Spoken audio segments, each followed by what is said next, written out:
ಗೋವಿಂದ ಪೈಯವರು ಇಲ್ಲಿಯ ಅತಿ ಪ್ರಧಾನರಾದಂಥ ಕವಿಗಳಲ್ಲೊಬ್ಬರು. 1883 ಮಾರ್ಚ್ 23ರಂದು ಮಂಗಳೂರಿನ ಅಗರ್ಭ ಶ್ರೀಮಂತರಾದಂಥ ತಿಮ್ಮಪ್ಪ ಪೈ ಮತ್ತು ತಾಯಿ ದೇವಕಿ ಪೈ ಅವರ ಮಗನಾಗಿ ಜನಿಸಿದರು. 1963 ಸೆಪ್ಟೆಂಬರ್ 6ರಂದು ಅವರು ನಿಧನ ಹೊಂದಿದರು. ಅವರ ವಿದ್ಯಾಭ್ಯಾಸ ಮಂಗಳೂರಲ್ಲಿ ನಡೆಯಿತು. ಉನ್ನತ ವಿದ್ಯಾಭ್ಯಾಸಕ್ಕಾಗಿ ಮದ್ರಾಸ್ ಕಾಲೇಜಿನಲ್ಲಿ ಉನ್ನತ ವಿದ್ಯಾಭ್ಯಾಸ ಕಲಿಯುವುದಕ್ಕಾಗಿ ಹೋಗಿ ನಂತರ ಇನ್ನೂರಿಗೆ ಬಂದು ಅವರು 1901ರಲ್ಲಿ ಮದುವೆಯಾದರು. ಅವರ ಧರ್ಮಪತ್ನಿ ಕೃಷ್ಣಬಾಯಿ ಅಂದರೆ ಲಕ್ಷ್ಮಿ ಎಂಬ ಹೆಸರಿನಿಂದ ಕರೆಯುತ್ತಿದ್ದರು. ಅವರು ಒಂದು ಮತಮೈತ್ರಿಯ ಪ್ರಧಾನವಾದಂಥ ಕವಿಗಳಾಗಿದ್ದರು. ಅವರು ಬರೆದಂಥ ಹಲವಾರು ಪುಸ್ತಕಗಳು ಅದಕ್ಕೆ ಕಾರಣವಾಗಿತ್ತು. 22 ಭಾಷೆಗಳನ್ನು ನೇರವಾಗಿ ಬಲ್ಲಂಥ ವ್ಯಕ್ತಿ. 43 ಭಾಷೆಗಳ ಪುಸ್ತಕಗಳು ಇವರ ಪುಸ್ತಕ ಭಂಡಾರದಲ್ಲಿ ಇತ್ತು. 4734 ಪುಸ್ತಕಗಳು ಅವರು ತೀರಿ ಹೋದ ನಂತರ ಇಲ್ಲಿ ಸಿಕ್ಕಿದ್ದವು.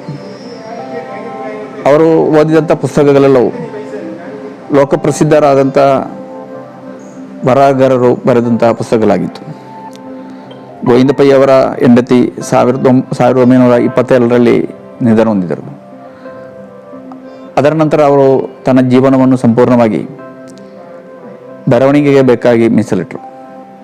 ಅವರು ಬರೆದಂಥ ಅತಿ ಪ್ರಸಿದ್ಧವಾದಂಥ ಕವನ ಸಂಕಲನ 1930ರಲ್ಲಿ ಬರೆದಂಥ ಕವನ ಸಂಕಲನ ಗಿಲಿಬಿಂಡು.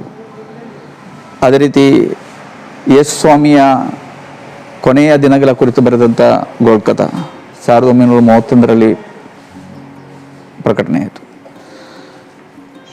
ಹೆಬ್ಬೆರಳು ಏಕಲವ್ಯನ ಬಗ್ಗೆ ಬರೆದಂಥ ಪುಸ್ತಕ 1946ರಲ್ಲಿ ಪ್ರಕಟಿಸಲಾಯಿತು. ವೈಶಾಖಿ ಬುದ್ಧನ ಕೊನೆಯ ದಿನಗಳ ಬಗ್ಗೆ ಬರೆದ ಪುಸ್ತಕ 1947ರಲ್ಲಿ ಪ್ರಕಟಿಸಲಾಯಿತು. ಸ್ವಾತಂತ್ರ್ಯ ಸಂಗ್ರಾಮದ ಬಗ್ಗೆ ಅವರು ಬರೆದಂಥ ನಾಟಕ ಚಿತ್ರಬಾನು 1942ರಲ್ಲಿ ಅವರು ಬರೆದಂಥ ನಾಟಕ ಕೃತಿಯಾಗಿದೆ. ಅವರ ಹೆಂಡತಿಯ ನೆನಪಿನ ಕಾಣಿಕೆಯಾಗಿ ನಂದಾದೀಪ ಕವನ ಸಂಕಲನ ಅವರ ಗೋವಿಂದ ಪೈ ಅವರ ಮರಣ ನಂತರ 1968ರಲ್ಲಿ ಪ್ರಕಟಿಸಲಾಯಿತು. 1969ರಲ್ಲಿ ಅವರ ಮತ್ತೊಂದು ಕವನ ಸಂಕಲನ ಹೃದಯರಂಗವನ್ನು ಪ್ರಕಟಿಸಲಾಗಿದೆ. ಅದೇ ರೀತಿ ತಾಯಿ ಮತ್ತು ನೋವು ನಾಟಕಗಳು ಅವರ ಬರಹದ ಪ್ರಧಾನವಾದಂಥ ಕೃತಿಗಳಾಗಿದೆ. ಗೋವಿಂದ ಪೈ ಅವರು ಮಂಜೇಶ್ವರದ ಚರಿತ್ರೆ ಬಗ್ಗೆ ಸಹ ಪುಸ್ತಕವನ್ನು ಬರೆದಿದ್ದಾರೆ. ಅತಿ ಪ್ರಧಾನವಾದಂಥ ನಮ್ಮ ನಾಡು ಕಂಡಂಥ ಅತ್ಯಂತ ಗೌರವಾನ್ವಿತ ಕವಿಗಳಲ್ಲೊಬ್ಬರು ಮಂಜೇಶ್ವರ ಗೋವಿಂದ ಪೈಗಳು. ಅವರ ದಿಟ್ಟ ನಿಲುವು, ಅವರು ಬರೆದಂಥ ಮತಮೈತ್ರಿಯ ಪುಸ್ತಕಗಳು, ಅವರು ಓದಿದಂಥ ಗ್ರಂಥಗಳು ಅದೆಲ್ಲವೂ ಈ ನಾಡು ಕಂಡಂಥ ಅತ್ಯಂತ ಪ್ರಸಿದ್ಧರಾದ ಕವಿಗಳೆಂಬುದನ್ನು ನಾವು ಕಾಣುವುದಕ್ಕೆ ಸಾಧ್ಯವಾಗಿದೆ. ಆ ಗೋವಿಂದ ಪೈಗಳ ಈ ಮಂಜೇಶ್ವರ ಎಂಬುದೇ ಜನರಿಗೆ ತಿಳಿಯಲ್ಪಟ್ಟದು ರಾಷ್ಟ್ರಕವಿ ಗೋವಿಂದ ಪೈ ಅವರ ಹೆಸರಿನ ಭಾಗವಾಗಿ. ಆ ಮಂಜೇಶ್ವರದಲ್ಲಿ ಗೋವಿಂದ ಪೈ ಅವರ ವಾಸವಾಗಿದ್ದಂಥ ಈ ಮನೆ ಸಮುಚ್ಚಯವು ಕೇರಳ ಕರ್ನಾಟಕ ಸರ್ಕಾರದ ಒಂದು ಕೇಂದ್ರವಾಗಿದೆ. ಗೋವಿಂದ ಪೈ ಅವರು ಕೇರಳ ಕರ್ನಾಟಕ 2 ಸರ್ಕಾರಗಳ ದತ್ತುಪುತ್ರರಾಗಿದ್ದಾರೆ. ಮದ್ರಾಸ್ ಸರ್ಕಾರವು ಅವರಿಗೆ ರಾಷ್ಟ್ರಕವಿ ಬಿರುದನ್ನು ನೀಡಿದೆ. ಆ ಅದ್ಭುತವಾದಂಥ ಪ್ರತಿಭೆ ನಮ್ಮ ನಾಡಿನ ಈ ಗಡಿನಾಡಿನ ಹೆಮ್ಮೆಯ ಪುತ್ರರಾಗಿದ್ದಾರೆ ಎಂಬುದನ್ನು ನಾವು ತಿಳಿಯಪಡಿಸಲು ಇಚ್ಛಿಸ್ತಾ ಇದ್ದೇವೆ.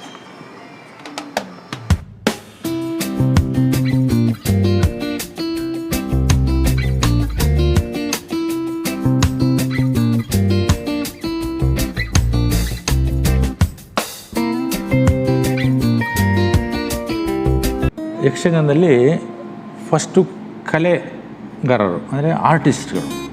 ಅವರಿಗೆ ಪ್ರತಿಯೊಬ್ಬರಿಗೆ ಅವರವರ ವೇಷಗಳನ್ನು ಅವರವರೇ ಹಾಕ್ಕೊಳ್ತಾರೆ. ಅದಕ್ಕೆ ಅವರವರದೇ ಒಂದೊಂದು ಬಾಕ್ಸಸ್ ಇದೆ.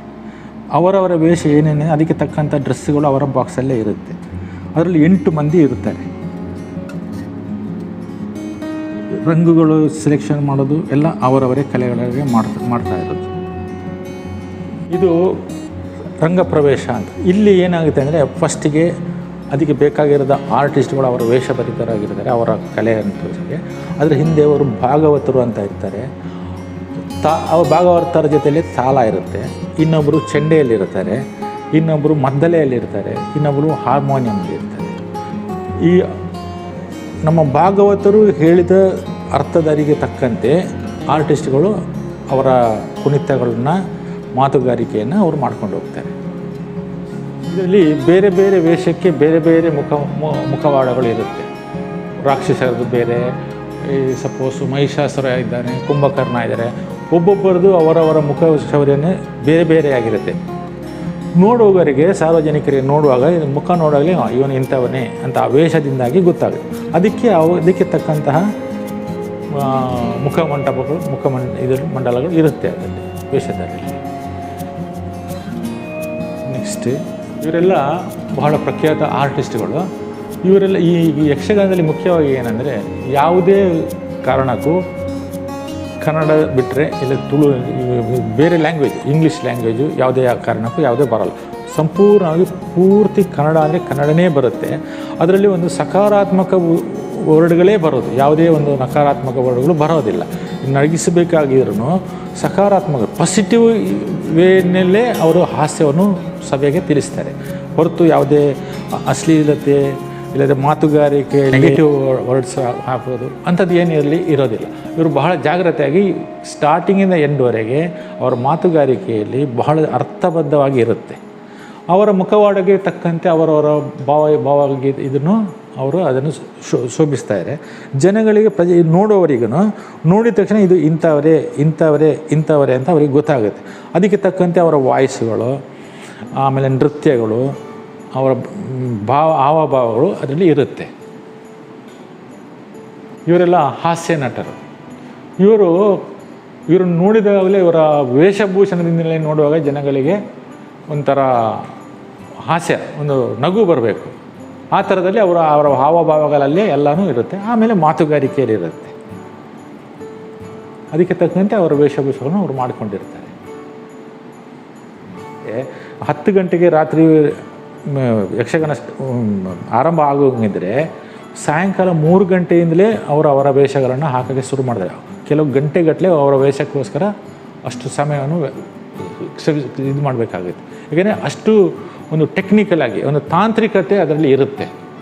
ಯಾವುದಾದ್ರೂ ಆ ತಾಂತ್ರಿಕತೆ ಅದರಲ್ಲಿ ಇರುತ್ತೆ. ಹಾಗಾಗಿ ಕೆಲವು ಗಂಟೆಗಟ್ಟಲೆ ಒಂದೊಂದು ವೇಷಕ್ಕೆ ಬೇಕಾದ್ರೆ, ಪ್ಲಸ್ ಅವರವರ ವೇಷವನ್ನು ಅವರವರೇ ಹಾಕೋದು.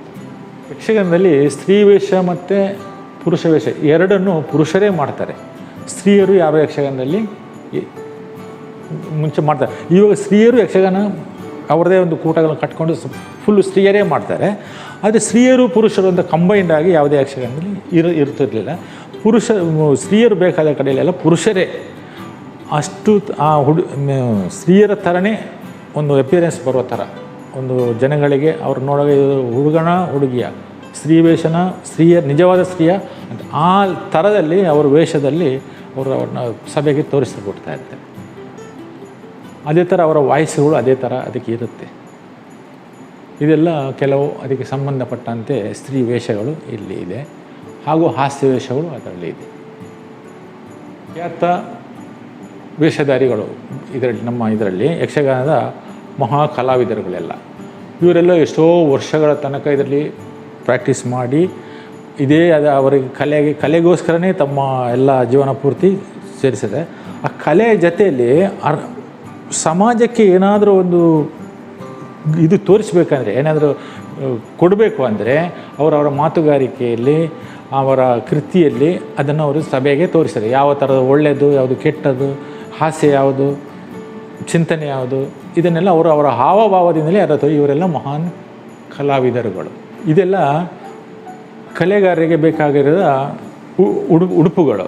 ಇದರಲ್ಲಿ ಯಕ್ಷಗಾನದಲ್ಲಿ ಇವರಿಗೆ 4 ಬಣ್ಣಗಳನ್ನು ಉಪಯೋಗಿಸ್ತಾರೆ. ಬಿಳಿ, ಕಪ್ಪು, ಕೆಂಪು, ಹಸಿರು. ಈ 4 ಬಣ್ಣಗಳಿಗೆ ಬೇರೆ ಬೇರೆ ವೇಷದವರಿಗೆ ಬೇರೆ ಬೇರೆ ಇದರಲ್ಲಿ ಪರ್ಟಿಕ್ಯುಲರಾಗಿ ಅದನ್ನು ತೋರಿಸ್ತಾರೆ. ಇದು ಅದಕ್ಕೆ ಬೇಕಾದಂಥ 4 ಬಣ್ಣಗಳಿರುವಂತಹ ಇದು. ಯಾವುದೇ ಬೇರೆ ಈ ಡಿಸೈನ್ಸು ಅದೆಲ್ಲ ಇರೋದಿಲ್ಲ. ಡಿಸೈನ್ಸ್ ಎಲ್ಲ ಇರಬೇಕಾದ್ರೆ ಅವರ ಕಲರಲ್ಲಿ ಮಾತ್ರ ಅದರಲ್ಲಿರುತ್ತೆ. ಅದಕ್ಕೆ ತಕ್ಕಂತೆ ಅವರು ಇದನ್ನು ಮಾಡ್ಕೊಂಡಿದ್ದಾರೆ. ಇದು ಅವರಿಗೆ ವೇಷ ಹಾಕುವಾಗ ಇದಕ್ಕೆ ಎದೆ ಪದಕ ಅಂತಾರೆ, ಇದಕ್ಕೆ ಅಡ್ಡಿಗೆ ಅಂತಾರೆ, ಇದಕ್ಕೆ ಡಾಬ, ಇದು ಫ್ರಂಟ್ ಎದುರುಗಡೆಗೆ ಹಾಕುವಂಥದ್ದು. ಇದು ಹಾರಗಳು, ಮಾರ್ಮಾಲೆ ಅಂತಾರೆ. ಇದು ಸೊಂಟಕ್ಕೆ ಕಟ್ಟುವಂತಹ ಜಟ್ಟಿಗಳು ಅಂತಾರೆ, ಇದು ಡಾಬು ಅಂತಾರೆ. ಇದು ನೆಕ್ಸ್ಟ್ ಅದರದ್ದೇ ಕೆಲವೊಂದರೆ ಅವರ ಆಯುಧಗಳು ಮತ್ತು ಕೈಕಟ್ಟುಗಳು ಅಂತ. ಈ ಬಟ್ಟೆಗಳೆಲ್ಲ ಡ್ರೆಸ್ಸಸ್ಸಲ್ಲೇ ಬರುತ್ತೆ ಇದರಲ್ಲೆಲ್ಲ. ಇವಾಗ ಅವರಿಗೆ ಈ ಸುದರ್ಶನ ಚಕ್ರ ಅಂತ ಅವರ ಇದು ಇರುತ್ತೆ. ಇದು ಭುಜ ಕೀರ್ತಿ ಅಂದರೆ ಇದು ಭುಜಗಳಿಗೆ ಕಟ್ಕೊಳ್ಳುವಂಥ ಉಡುಗೆಗಳು. ಇದು ಕೈಕಟ್ಟು, ಕೈಗಳಿಗೆ ಕಟ್ಟುವಂಥ ಕಟ್ಟುಗಳು. ಆಮೇಲೆ ಸರಗಳು, ಕೈ ಸರಗಳು, ಕೆನ್ನೆಪು, ಇದೆಲ್ಲ ಅದಕ್ಕೆ ಸಂಬಂಧಪಟ್ಟ ಕಾಲು ಕಡಗಗಳು, ಕಾಲು ಚೆಂಡುಗಳು, ಇದೆಲ್ಲ ಅದರಲ್ಲಿ ಇರುವಂಥದ್ದು. ಬಡಗು ತಿಟ್ಟು ಮತ್ತು ತೆಂಕುದಿಟ್ಟು ಅಂತ 2 ಇದೆ. ಅದರಲ್ಲಿ ಬಡಗು, ಇದು ನಮ್ಮಲ್ಲಿ ಇವಾಗ ಇದರಲ್ಲಿ ಬಡಗು ತಿಟ್ಟು ವೇಷಧಾರಿಯ ಮಾದರಿ ಅಂತ ಇದೊಂದು ಕೊಟ್ಟಿದೆ. ಬಡಗು ತಿಟ್ಟಲ್ಲಿ ಇದು ಅವರಿಗೆ ಬೇಕಾದ ಕೆಲವು ಆಯುಧಗಳು. ಅದರಲ್ಲಿ ಖಡ್ಗ, ಕೊಡಲಿ, ಆಮೇಲೆ ವಜ್ರಾಯುಧ, ಋಷಿದಂಡ, ಈ ಥರ ಎಲ್ಲ ಅವರಿಗೆ ಬೇಕಾದ ಆಯುಧಗಳೆಲ್ಲ ಇದರಲ್ಲಿ ತೋರಿಸಿದ್ದಾರೆ. ಯಕ್ಷಗಾನದ ಖ್ಯಾತ ವೇಷಧಾರಿಯವರು ಇವರ ಹೆಸರು ಪಾರ್ಥಿಸುಬ್ಬ ಅಂತ. ಇವರು ನಮ್ಮ ಕುಂಬಳೆಯವರು.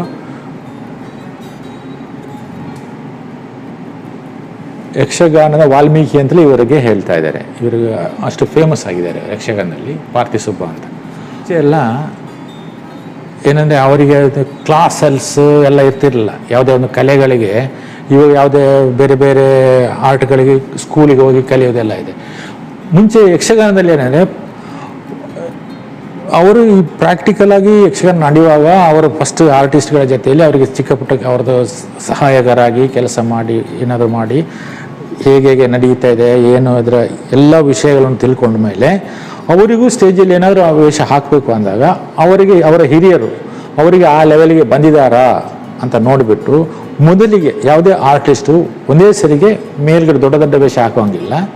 ಅವರಿಗೆ ಅವರ ಕಲೆಗಾರಿಕೆ ಮಾತುಗಾರಿಕೆಗೆ ತಕ್ಕಂತೆ ಅವರೇನೆಂದರೆ ಸ್ಟಾರ್ಟಿಂಗಲ್ಲಿ ಒಂದು ಸ್ತ್ರೀವೇಷ ಕೊಡ್ತಾರೆ. ಅದರಲ್ಲಿ ಏನಾದರೂ ವಿಶೇಷವಾದ ಮಾತುಗಾರಿಕೆ ಎಲ್ಲ ಬರೋದಂಥದ್ದಿಲ್ಲ. ನೃತ್ಯಗಳಿರುತ್ತೆ, ಕೆಲವೆಲ್ಲ ಇರುತ್ತೆ. ಆಮೇಲೆ ವೇಷದಲ್ಲಿ ಒಂದು ಕಲೆಗಾರಿಕೆ ಅಂತ ಇರುತ್ತೆ. ಆದರೆ ನೆಕ್ಸ್ಟ್ ಅಂದರೆ ನಾವು ಎಜುಕೇಷನ್ ನಾವು ಫಸ್ಟಿಗೆ ನರ್ಸರಿ ಅಂತ ಹಾಕ್ತೇವೆ, ಆಮೇಲೆ ಸೆಕೆಂಡರಿ, ಆಮೇಲೆ ಹೈಸ್ಕೂಲು, ಕಾಲೇಜು, ಈ ಥರ ನಾವು ಯಾವ ಥರದಲ್ಲಿ ಹೋಗ್ತೇವೋ ಅದೇ ಥರದ ಇದುವರೆ ಬಿಗಿನಿಂಗ್ ಒಂಥರ ನರ್ಸರಿ ಹೋದಂಗೆ ಅವರು ಆರ್ಟಿಸ್ಟ್ಗಳು ಫಸ್ಟ್ ಸ್ಟೇಜಿಗೆ ಬಂದಾಗ ಪುಂಡು ವೇಷ ಮತ್ತು ಸ್ತ್ರೀ ವೇಷಗಳು. ಇವಾಗ ಇದು ಪುಂಡು ವೇಷ ಅಂತಾರೆ. ಇವರಲ್ಲಿ ಸ್ವಲ್ಪ ಹೆಚ್ಚು ಕಮ್ಮಿ ಇವರಿಗೆ ಏನಾದರೂ ಅಷ್ಟು ಟೆಕ್ನಿಕಲ್ ಆಗಿ ಅವರು ನೋಡುವಂಥದ್ದು ಏನಲ್ಲ. ಬೇರೆ ಯಾರಾದ್ರು ಗೇಜ್ ಮಾಡೋದು ಅವರವರ ಕಲೆಯನ್ನು ಅವರು ತೋರಿಸ್ಕೊಳ್ಳೋಕ್ಕೆ ಅವರಿಗೆ ಇದರಲ್ಲಿ ಮಾತುಗಾರಿಕೆಯನ್ನು ಎಲ್ಲ ಮಾಡ್ತಾ ಇರ್ತಾರೆ. ಸ್ಥಳದಲ್ಲಿ ಬರುವಾಗ ಅವರಿಗೆ ಮೊದಲಿಗೆ ಕೆಲವೆಲ್ಲ ವಿಷಯಗಳನ್ನು ಹೇಳೋದೆಲ್ಲ ಇರುತ್ತೆ. ವಿಷಯಾಭರಣ ಇರುತ್ತೆ. ಅವರ ಕಲೆಗಾರಿಕೆಗಿಂತಲೂ ಮಾತುಗಾರಿಕೆಯಲ್ಲಿ ಇರುತ್ತೆ. ಅವರು ಪೀಠಿಕೆ ವೇಷವನ್ನು ಅವರು ಹಾಕ್ತಾರೆ. ಪ್ಲಸ್ ಆ ವೇಷವನ್ನು ಹಾಕುವಾಗಲೂ ಅದಕ್ಕೂ ಕೆಲವು ಇದೇ ಥರ ಇರಬೇಕು ಅಂತ ಸ್ಟ್ಯಾಂಡರ್ಡ್ ಇರುತ್ತೆ. ಅದನ್ನೆಲ್ಲ ಅವರು ಅದನ್ನು ಕಲ್ತಿರ್ಬೇಕಾಗುತ್ತೆ. ಅಲ್ಲಿಂದ ನೆಕ್ಸ್ಟ್ ಅವರು ಸ್ವಲ್ಪ ಮುಂದಕ್ಕೆ ಹೋದಾಗ ಅದಕ್ಕಿಂತ ಮೇಲ್ಗಡೆ ಈ ಮಾತುಗಾರಿಕೆಯಲ್ಲಿ ಕಲೆಯಲ್ಲಿ ಅವರ ಇಂಟೆಲಿಜೆನ್ಸ್ ತೋರಿಸೋದರಲ್ಲಿ ಜಾಸ್ತಿ ಆಗುತ್ತೆ. ಪ್ರಮೋಟೆಡ್ ಅಂದರೆ ಆಮೇಲೆ ಧರ್ಮರಾಯ, ಆಮೇಲೆ ಬಣ್ಣದ ವೇಷಗಳು,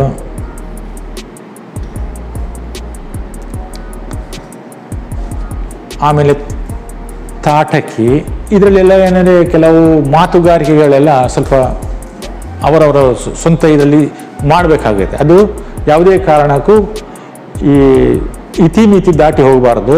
ಅದಕ್ಕೊಂದು ಕ್ವಾಲಿಟಿ ಇರಬೇಕಾಗುತ್ತೆ. ಅದಕ್ಕೆ ತಕ್ಕಂತೆ ಅವರು ಮಾತುಗಾರಿಕೆಯಲ್ಲಿ ಪ್ರಭುತ್ವತೆಯನ್ನು ಪಡೆದಿರುತ್ತಾರೆ. ಅದರ ನಂತರ ಭೀಮ ಅಂತ. ಅವರು ಹಾವಭಾವದಲ್ಲೂ ಇರಬೇಕು, ಮಾತುಗಾರಿಕೆಯಲ್ಲೂ ಇರಬೇಕು, ಅವರಿಗೆ ಇದರಲ್ಲಿ ಆ ಥರದಲ್ಲಿ ಆ ಲೆವೆಲಿಗೆ ಬಂದಾಗ ನೆಕ್ಸ್ಟ್ ಭೀಮ, ಇಂಥ ಭೀಮ ಇಂಥದ್ದೆಲ್ಲ ಹಾಕ್ತಾರೆ. ಆಮೇಲೆ ಹನುಮಂತ,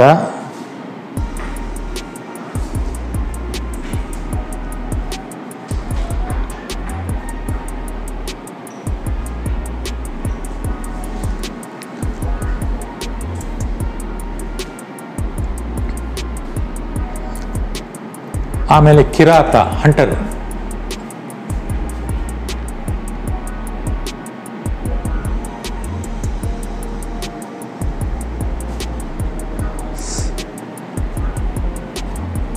ಆಮೇಲೆ ಹಾಸ್ಯಕ್ಕಾಗಿ ರಾಕ್ಷಸರ ವೇಷ ಆಗ್ತಾರೆ. ರಾಕ್ಷಸರಲ್ಲೂ ಹಾಸ್ಯ ಇರುತ್ತೆ. ಅವಾಗ ಹಾಸ್ಯದ ಇದರಲ್ಲಿ ರಾಕ್ಷಸರು ಅವರ ಹಾವಭಾವಗಳು, ಅವರ ವೇಷಭೂಷಣಗಳು ಅದಕ್ಕೆ ತಕ್ಕಂತೆ ಒಳ್ಳೆ ಮಾತುಗಾರಿಕೆಯೂ ಅವರಿಗೆ ಇರಬೇಕಾಗುತ್ತೆ. ಅವರು ಬಳಸುವಂಥ ಬಣ್ಣಗಳು 4 ಕಲರ್ ಇರ್ತದೆ. ಬಿಳಿ ಬಣ್ಣ ಇದೆ, ಹಳದಿ ಬಣ್ಣ ಇದೆ, ಕೆಂಪು ಬಣ್ಣ ಇದೆ, ಇನ್ನೊಂದು ಕಪ್ಪು ಬಣ್ಣ ಇರಬೇಕು ಅದು. ಆಮೇಲೆ ಬಾಕಿದ್ದೆಲ್ಲ ಅದಕ್ಕೆ ಬೇಕಾಗಿರೋ ರಾಳ ಅಂತ, ಅದು ಗೋಂದು ಥರ, ತೆಂಗಿನ ಗರಿ ಅಲ್ಲೆಲ್ಲ ತೋರಿಸೋ, ಇದೆಲ್ಲ ಅವರಿಗೆ ವೇಷಕ್ಕೆ ಹಾಕೋದು ಕಲರು ಮತ್ತು ಅದಕ್ಕೆ ಬೇಕಾಗಿರುವಂಥ ಉಪಕರಣಗಳು. ಇದು ರಂಗಸ್ಥಳದಲ್ಲಿ ಉಪಯೋಗಿಸುವಂತಹ ಹಿಮ್ಮೇಳ ಪರಿಕರಣಗಳು ಅಂತಾರೆ, ಇನ್ಸ್ಟ್ರೂಮೆಂಟ್ಸ್. ಅದರಲ್ಲಿ ಫಸ್ಟಿಗೆ ಭಾಗವತರ ಹತ್ರ ಜಾಗಟೆ ಇರುತ್ತೆ, ತಾಳ, ಚಕ್ರ ತಾಳ ಇರುತ್ತೆ, ಆಮೇಲೆ ಮದ್ದಲೆ ಇರುತ್ತೆ, ಹಾರ್ಮೋನಿಯಂ ಇರುತ್ತೆ, ಚೆಂಡೆ ಇರುತ್ತೆ. ಇವರೆಲ್ಲ ಇನ್ಸ್ಟ್ರೂಮೆಂಟಲ್ ಆರ್ಟಿಸ್ಟ್ಗಳು. ಇವರೆಲ್ಲ ಬೇರೆ ಬೇರೆ ಥರದ ಒಬ್ಬೊಂದು ಅದ್ರ ಮುಖವಾಡಗಳು. ಹಾಸ್ಯದಲ್ಲಿ ದೇವೇಂದ್ರ, ಬಬ್ರುವಾಹನ, ಶ್ರೀವೇಷ, ಅದಕ್ಕೆ ಒಂದು ಇದೇ ಥರ ಇರಬೇಕು ಅಂತ ಅವ್ರದ್ದು ಮಾಡೆಲ್ಸ್.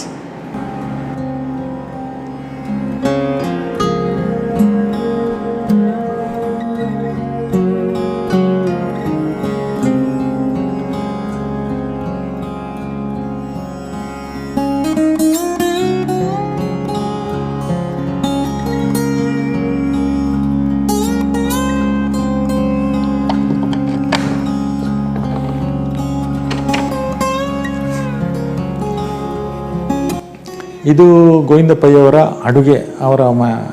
ಅಡುಗೆ ಮನೆ. ಅಂದರೆ ಗೌಡ ಸಾರಸ್ವತ ಮನೆಯಲ್ಲಿ ಯಾವ ಥರದಲ್ಲಿ ಅಡುಗೆ ಮಾಡ್ತಾಯಿದ್ರು, ಅದಕ್ಕೆ ಏನೇನು ಉಪಕರಣಗಳು ಉಪಯೋಗಿಸ್ತಾಯಿದ್ರು ಅದನ್ನೆಲ್ಲ ಆವಾಗ ಇದ್ದದನ್ನು, ಅವರ ಮನೆಯಲ್ಲಿದ್ದದನ್ನು ನಾವೆಲ್ಲ ಸಂಗ್ರಹಿಸಿ ಇಟ್ಟಿದ್ದೇವೆ ಅಷ್ಟೇ.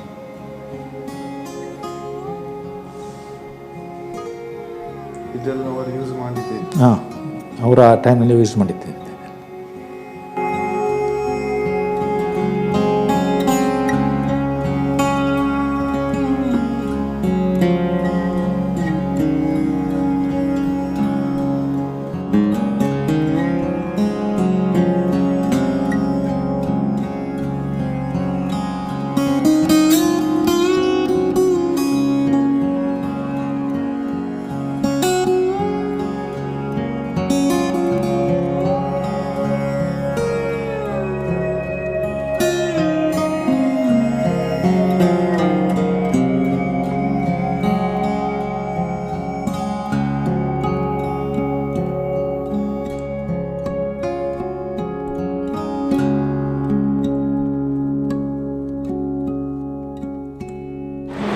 ರಾಷ್ಟ್ರಕವಿ ಮಂಜೇಶ್ವರ ಗೋವಿಂದ ಪೈಯವರು ನಮ್ಮ ದೇಶದಲ್ಲಿ ಇದ್ದಂಥ ಕವಿಗಳಲ್ಲಿ ಅತಿ ಪ್ರಸಿದ್ಧರು. ಸುಮಾರು 43 ಭಾಷೆಗಳ ತಿಳಿದಂಥ ಪುಸ್ತಕಗಳನ್ನು ಓದಿದಂಥ ವ್ಯಕ್ತಿಯಾಗಿದ್ದರು. ಅವರು 22 ಭಾಷೆಗಳಲ್ಲಿ ಅದನ್ನು ಓದಲಿಕ್ಕೂ ಬರೆಯಲಿಕ್ಕಿರುವಂಥ ಸಾಮರ್ಥ್ಯ ಹೊಂದಿದಂಥ ಕವಿಗಳಾಗಿದ್ದರು. ನಮ್ಮ ಗಡಿನಾಡಾದಂಥ ಮಂಜೇಶ್ವರದಲ್ಲಿ ಕನ್ನಡ ಭಾಷೆಯಲ್ಲಿ ಹಲವು ಪುಸ್ತಕಗಳನ್ನು ಬರೆದಂಥ ಅತ್ಯಂತ ಪ್ರಸಿದ್ಧರಾದಂಥ ವ್ಯಕ್ತಿ ರಾಷ್ಟ್ರಕವಿ ಗೋವಿಂದ ಪೈ. ರಾಷ್ಟ್ರಕವಿ ಗೋವಿಂದ ಪೈ ಅವರ ಅಜ್ಜ ನಾರಾಯಣ್ ಪೈ, ಸಾವುಕಾರ್ ನಾರಾಯಣ್ ಪೈ ಎಂಬ ವ್ಯಕ್ತಿ 1839ರಲ್ಲಿ ಮಂಗಳೂರಲ್ಲಿ ಸಾಪಂಕ್ತಿ ಭೋಜನ ನಡೆಸಿ ಕೀರ್ತಿ ಪಡೆದಂಥ ವ್ಯಕ್ತಿಯಾಗಿದ್ದರು. ಅಂದು ಜಾತಿ ತಾರತಮ್ಯ ಇರುವಂಥ ಸಂದರ್ಭದಲ್ಲೇ ಆ ಜಾತಿ ತಾರತಮ್ಯಕ್ಕೆ ಎದುರಾಗಿ ಮನುಷ್ಯತ್ವ ಎಂಬಂಥ ನೆಲೆಯಲ್ಲಿ ಸಾಪಂಕ್ತಿ ಭೋಜನ ಮಾಡಿಸಿದಂಥ ವ್ಯಕ್ತಿಗಳಲ್ಲೊಬ್ಬರು ಮಂಜೇಶ್ವರ ಗೋವಿಂದಪ್ಪಯ್ಯವರ ಅಜ್ಜ. ಆ ಒಂದು ಕುಟುಂಬದಲ್ಲಿ ಬೆಳೆದು ಬಂದಂಥ ಗೋವಿಂದಪ್ಪಯ್ಯವರು ಜಾತಿ, ಮತ, ಭಾಷೆಗಳಿಗೆ ವ್ಯತ್ಯಸ್ತವಾಗಿ ಹಲವಾರು ಪುಸ್ತಕಗಳನ್ನು ಬರೆದಂಥ ವ್ಯಕ್ತಿಯಾಯಿತು. ಯೇಸುಸ್ವಾಮಿಯ ಬಗ್ಗೆಯೂ ಅದೇ ರೀತಿ ಬುದ್ಧನ ಬಗ್ಗೆಯೂ ಬರೆದಂಥ ಪುಸ್ತಕಗಳು ಅವರ ಮತಮೈತ್ರಿಯ ಒಂದು ದ್ಯೋತಕವಾಗಿ ನಾವು ಕಾಣುತ್ತೇವೆ. ಅಂಥ ಒಂದು ಮಹಾನ್ ಶ್ರೇಷ್ಠ ವ್ಯಕ್ತಿ ಮಂಜೇಶ್ವರದ ಗೋವಿಂದಪ್ಪಯ್ಯವರು. ಅವರ ಈ ಮನೆ ಪರಿಸರ ಕೇರಳ, ಕರ್ನಾಟಕ ರಾಜ್ಯ ಸರ್ಕಾರಗಳ ಸಹಾಯದೊಂದಿಗೆ ಇಲ್ಲಿನ ಜನರಿಗೆ ಇವರ ಬಗ್ಗೆ ತಿಳಿಯುವುದಕ್ಕೂ ಹಾಗೂ ಇಲ್ಲಿಯ ಲೈಬ್ರರಿಯಲ್ಲಿರುವಂಥ ವಾಚನಾಲಯದಲ್ಲಿರುವಂಥ ಪುಸ್ತಕಗಳನ್ನು ಓದಿ ಕಲಿಯುವುದಕ್ಕಿರುವಂಥ ಎಲ್ಲ ಸೌಕರ್ಯಗಳಿರುವಂಥ ಒಂದು ಕೇಂದ್ರವಾಗಿ, ಅದೇ ರೀತಿ ಯಕ್ಷಗಾನದ ಮ್ಯೂಸಿಯಂ ಇರುವಂಥ ಕೇಂದ್ರವಾಗಿ ಮಾರ್ಪಾಡು ಮಾಡಿದಂಥ ಒಂದು ಸ್ಥಳವಾಗಿದೆ ರಾಷ್ಟ್ರಕವಿ ಗೋವಿಂದಪ್ಪಯ್ಯವರ ಈ ಮನೆ ಮತ್ತು ಪರಿಸರ.